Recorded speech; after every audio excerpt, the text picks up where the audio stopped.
Hey, hey, Denver. Hey, hey, world. Happy Election Eve. Tomorrow we get to find out who is in control of the Senate. Isn't that exciting shit? I think it is. Welcome to the Sesh. I am Damien Dane. Okay, as excited as I am about the election tomorrow for the Georgia Senate runoffs, where Kelly Loeffler gets to fall into a pile of mud, hopefully, and mess up her pretty hair. I don't know why that's just a innate desire. I need to see that at some point. But that's not what's important. And the fact that I am able to now play is really great. But today is not necessarily a day for playing because I want to talk about something serious with you. I had a really important conversation with Dominique Richardson and Asia Tony a little bit earlier, two really, really good friends of mine that are very, very smart. And, you know, I can't imagine that anyone doesn't know the story, but for those who don't, Tamir Rice was 12 years old in 2014 when he was shot to death by Timothy Loehmann, a police officer who was 26 at the time.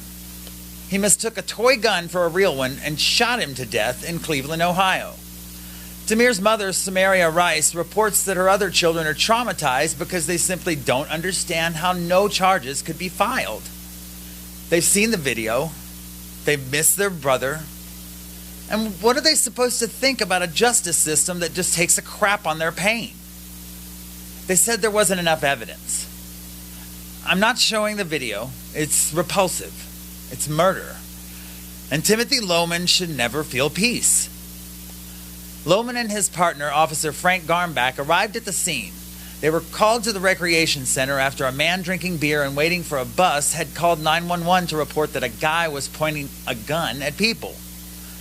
The caller told the 911 dispatcher that it was probably a juvenile and that the gun might be a fake, though that information was never relayed to the officers. We know that wouldn't have happened if he were white. It just wouldn't, and you know it too. It's shameful, and those officers need to be brought to justice. I want to show you now the interview and the sesh that I had with Dominique and Asia. See you in a minute. Hey everybody, I'm here talking today with Asia Tony and Dominique Richardson. We're discussing the fact that no charges were brought against the officers who killed Tamir Rice. Welcome, Asia. Welcome, Dominique. How are you today? Hello, I'm so good. Thank you for having me. How are you? I'm well. I'm super great, as a matter of fact. Dominique, welcome. Hi. I'm doing very well actually, and you can hear me okay and everything's all right? Yeah, I can hear you fine. Okay, good. Amazing. Bluetooth. All right. Asia, what is your response when you found out that no charges were going to be filed? So when I first found out, I heard the news a couple of days ago, I was both hurt but not surprised. I think I would have been more surprised if charges would have been filed. But I honestly just once again just kind of felt hurt and as though I'd been done wrong and my community had been done wrong by our justice system. Right. Dominique? I remember seeing the footage myself several years ago, and it was surreal to me because if I'm remembering correctly, he was in like a gazebo or something. Tamir was in a gazebo in the park, and the cops just pull up in their cars and jump out of the car like it's an action movie, and they just blow him away. Like, not, the terminology is harsh what I'm using, but that's what I'm recalling, and I'm like, that was insane. There's more than enough footage there to push any case through. So, like, there's liquor store robberies that had worse footage. So don't tell me that. So I wasn't I wasn't really surprised. I was just, and not even hurt. Like my hurt was when I saw it and it was years ago.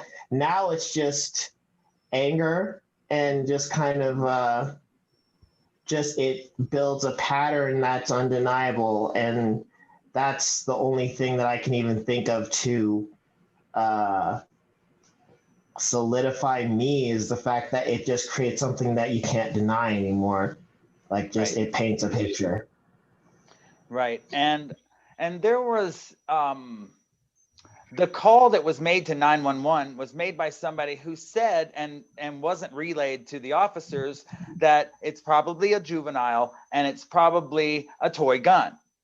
But apparently this wasn't relayed to the officers. So there's but still, right? I mean, because the video does show, because Samara, his mother, says that they told her that that they were there for, like, they told him 3 times. That's what it was. That they told him 3 times to drop the gun, but there was zero way for that to happen, because they arrive seriously and immediately they shoot the boy to death. And then his sister comes up and they tackle her too. And no charges at all. So what do you say to people who feel that because Tamir had a gun, a toy gun, that they were within their rights to fear for their life? Asia? I think that is a ridiculous excuse. I am not a trained police officer. I don't have any kind of combat training or anything like that. But if I'm walking down the street, I can tell the difference between a kid playing with a toy, be that toy a gun or a toy sword or a toy bow and arrow, from someone who is actually trying to accost me and placing my life and others in danger. So if you have that training, there is really no excuse for what happened. And when people say, well, he was brandishing a gun, no, he wasn't. He was a kid playing with a toy. And this officer saw an opportunity to shoot a Black person and took it. That's what happened. And there is no denying that. Everyone can see the footage. It is plain. They're trained. They're trained to be able to not be fearful in these situations so that they don't use excessive force. So you're telling me that they can't tell that a 12-year-old playing with a gun is safe, but an actual person walking into a sports stadium or something with an assault rifle, they can be taken into custody totally fine, no injuries, nothing. Right. It makes no sense. And there is no defense for that. Right. And to remind anybody that doesn't know, Tamir was 12 years old when he was shot. So Dominique, who is ultimately to blame? Who do we put blame on? Because I know that his mother, in even interviews that were just recently done, is still just looking for, answers. I mean, I don't expect you to give an answer or something, but do you feel the same way, that it's just kind of like, what do we do next? Well, responsibility, if I was to, for at any instance, remove race from the situation, responsibility relies in adults. And the adults have to assess situations based on their own, common sense of what they're observing. So an adult should have been able to see that a child, by the way, he looked like a child. He was a little boy. Like, if I shaved my face, I wouldn't look too much older than him. He was very young, obviously. So the fact that adults decided to make this judgment and to blow things into something bigger than what it was, they're the ones to hold at fault. Right. And that is a argument that cannot be politicized or racialized. It's just what it is. Just adults have to have better judgment than that. And if they don't, then they have biases, period. True. Like the most neutral response I could give you. Asia, what do you tell people who wonder why it's personal? What do you say to white people that wonder why? That's what I was gonna get to. I wish that they could spend a single day as a Black person in this country, and then they would understand why it's personal. Why, when we see these things on national television, on social media sites, like it's nothing. We're all desensitized to it. At any given point, that could be my brother, that could be my niece or nephew, that could be my mother, that could be me, that could be Dominique, that could be any other Black person that I know. And there's no rhyme or reason to it. That's what's crazy. You could wake up one day and be another statistic. You could wake up one day and be another face on Fox News. And now your family, your community is having to go through that same battle with our ridiculously twisted justice system, trying to get justice when it's obvious, it's there, it's on camera. Mm-hmm. So to the people who are say, how can you take it personal? Well, this is our life. We live this every day.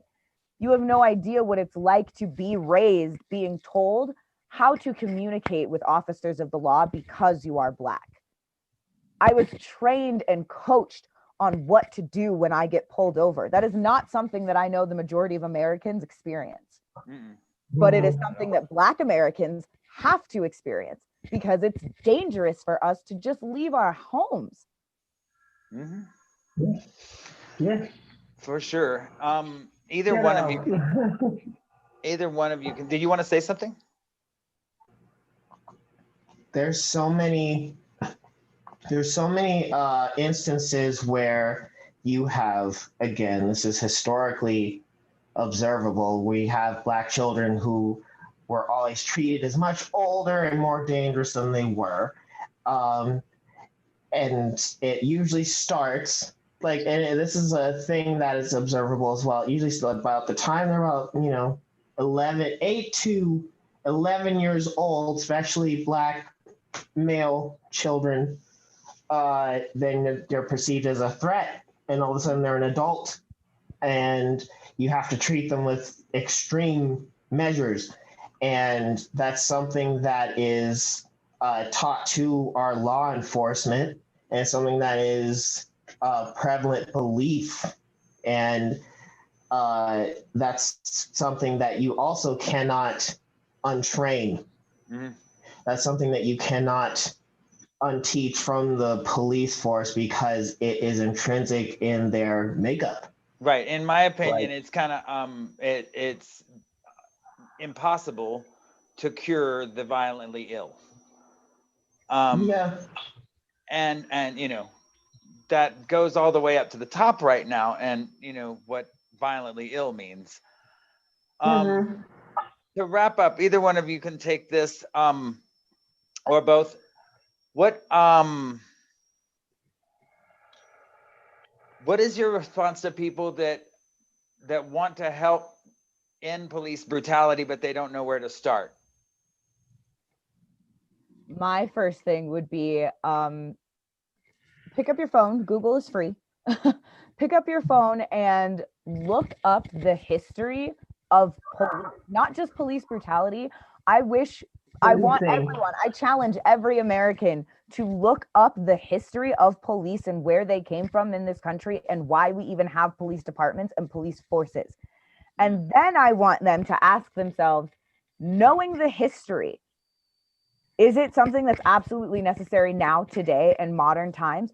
I can't deny that we absolutely need to have some system of patrolling our neighborhoods and our communities to keep them safe, but our neighborhoods and communities are capable of doing that on their own. Mm-hmm. We don't need to have outside forces coming in and constantly raising the stakes and just making things overly dangerous when a simple mediation is all that was needed. Mm-hmm. So I challenge people, first, learn the history of police in this country and what an actual police force does. Then I would challenge them, do you think you have it within you to, if you see someone stealing something, to stop that from happening without taking that person's life? Is it not much easier to say, okay, this person's clearly in need. Mm-hmm. What can we do to help them? as opposed to immediately seeing things as a problem that needs to be corrected. Absolutely. How can we help one another and let communities do that for themselves? And if you want to defund the police, then also you need to start thinking about whether or not we need to have militarized police forces. Mm-hmm. So, okay, great. We do have police departments because, yes, we do. There are criminals in any society that's going to exist. Do they need to have weapons of what I consider mass destruction as far as, you know, the everyday person goes? Do they need assault rifles? Do they need tanks? Do they need riot gear if they're not breaking down a riot? Absolutely not. Clearly, knowing that you could be shot by a police officer is not a deterrent for actual criminals. Mm-hmm. So that's not working. We know that that's not working. And there is a disproportionate number of the excessive force being used against people of color, specifically Black men. Mm-hmm. So we need to do something else. Like, we are the definition of insanity right now. We keep doing the same thing and we're expecting different results. And that blows my mind how we're doing that as a society. Like, we know our police departments don't work. It is an institution. It is a system. And the only way to dismantle a system is from the inside. You have to completely break it apart. Completely. So I would challenge everyone to just do the research, do the work for yourself. Mm-hmm. It's out there. The information is out there. You can find it. You can formulate your opinions and then get out there in your community. Figure out what needs to be done in your community. What are the issues in your community? Talk to the youth in your community, for goodness sake. I promise you, they'll tell you what they want and how to make things better. Right. Yeah, definitely. The kids will, for sure. I will definitely take that challenge. And we'll probably end up filming it or doing some type of a documentary about it. I'm all about it. Dominique, anything else? Yeah, just look at the history of law enforcement and see how the practices of the United States law enforcement have influenced other police forces throughout the world, you know, in other countries, and how they practice and do things. And there's also a lot of things that police officers obviously do in other countries that they are they're more trained in humanitarian efforts than the ones here. Mm-hmm. And that is something that people need to, I think, realize, is that police are not a humanitarian effort. Mm. Because when you ask them to do anything humanitarian, it's a kind of a crapshoot whether or not they'll do it. I need a ride home. I need a bottle of water. Can you pick up my groceries? They might do that. They might not. Typically, that's think dependent they outsource on the person. Like that. That's not part of their duty. Yeah, typically they'll call you an Uber. Or I think like when you just realize, before they'll ever do anything themselves. Right. And it's just realizing the utility of the police and how they're employed and deployed. If you just look at those basic things, then again, it paints a picture. Right. So when you just look at the basic little parts of what do the police do versus what they don't do or what they choose not to do, look at that, and that's a good start to Googling the history of everything involving them in law enforcement, the military, even when it goes into that, and racial subjugation with the police. It all just starts in what do they do and what do they choose to do and what do they want to do. Right. And, yeah. Well, now we have our homework. Not we, but we. Can we meet back in a week or two and discuss this more? Because let's discuss the beginnings of the police department, and for those who aren't going to go and do their homework. Yeah, absolutely. I'd love to. I would love to. Perfect. Come back. Me too. Thank you so much, both of you, for being here. I love both of you so much, you know that. And please come back anytime. Yeah, it was such a pleasure. Yes. Thank you for having us both. I love you. I really appreciate what you're doing and how you're using your platform and your voice. It's so amazing. So keep it up. Thank you. Thank you. Thank you, Dominique. And Yeah. Thank you so much.